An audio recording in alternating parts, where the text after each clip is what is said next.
Weaponry. Now, martial arts, you know, and weaponry go hand in hand. Yes. This is a great subject. I'm a great fan of weaponry because it helps you to put your mind into an inanimate object and use that inanimate object like a weapon. For example, let me show you. Right, what have we got? This here, yes, this is probably. I bought this when I was down near Queenstown, and this here is what we call a Chinese broadsword, or a dao. They call it a dao out there, which actually means knife. But it's a pretty big knife, as you can see. Look at that. And I mean, it's razor sharp. I don't touch it because my hand might come right off. But anyway, the thing about the weaponry, and you see, look, a lot of people say to me, why, if you look at the flexibility in the end there. You see, that's got quite a lot of whip to it. You see, you wouldn't want to get on the sort of the receiving end of that. No, you bloody wouldn't. Not half. A lot of people say to me, why is it flexible? Surely, if it's flexible, it could not penetrate a body, let alone a bit of cotton wool or yogurt, something like that. That's what someone said to me once, and I gave him a look, and he shut up straight away. But I thought I'd tell him anyway, because what you do with this weapon here, it's mainly made for cutting things. Yes, the swords tend to be made for this kind of function, cutting or stabbing or cutting. And I tell him that if you cut someone with this, it'll cut them quite badly, whereas if you stab them, if you use the correct body alignment, the floppiness or the flexibility of the blade will count for nothing, because the technique behind it is so pure that it'll stay straight all the way along and penetrate through the body like butter. And this is my favourite weapon because it's just so deadly, and I often carry it around. I have to disguise it now because I've been reprimanded for carrying it, but I follow my own rules, so I still do. Yes, the Chinese broadsword, or dao, meaning knife in Chinese. Deadly in the right hands. These two implements here are my, they're called Kali sticks. Hear that? Imagine if that was your head. You wouldn't like that much, would you? No. Right, so the Kali sticks, another one of my favourite weapons, just two pieces of timber. Actually, I believe this is bamboo, but timber also they are made from. And you'll find that to explain about this weapon, you really need to know about the culture of where they originated, which is a country called Kali, and I believe it's in Indonesia somewhere, near Indonesia, one of the islands called Kali, and all they have on the island is bamboo. No metal, no nothing.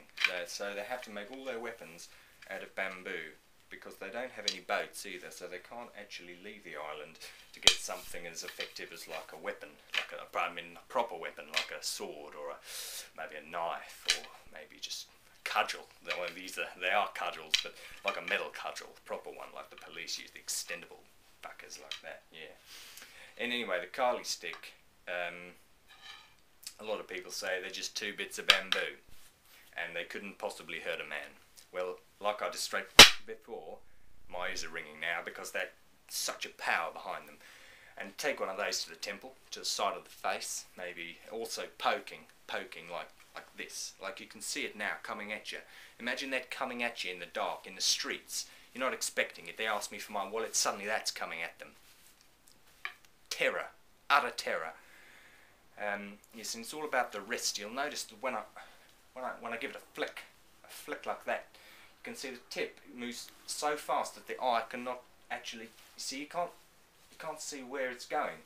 It's like a blur, deadly blur, and then suddenly the temple smashed, the nose smashed, blood everywhere, unconscious on the floor. Me, wallet in pocket, walking away proud. Kali sticks. Don't want to mess with these babies. This. Talk a lot about weaponry today because weapons are cool. Alright, you see, you'll notice here I've got a small canister. and I'll hold it up to the camera so you can see what it contains. It's CS gas, KO it says there, KO. And if you're a fan of boxing or any other kind of, sorry, I'm slipping off my chair a bit here. Right, okay, I'm back on. If you watch any kind of contact sport, they will often shout out KO, or you'll see it written on the screen somewhere when somebody is passed out on the floor, sorry, not passed away, only when I'm fighting. Yeah. But KO in fact means, if you it's like an abbreviated word made smaller, so it can fit on this can, you see. If it was the entire, I'll tell you what it is right now. It means knocked out. K, knocked out, because K is the beginning of knocked, because like knocked, but they put a K on it. I don't know why. Knocked out, knockout. Sorry, gas, knockout gas.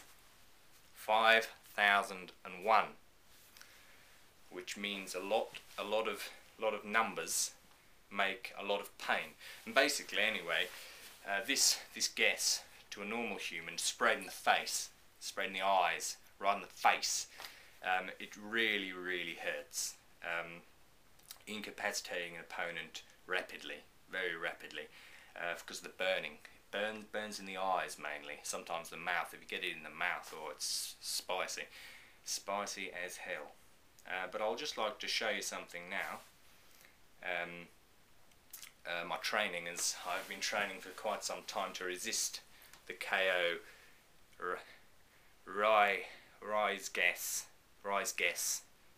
CS gas in the face, and I'll show you right now how to resist the CS gas to the face.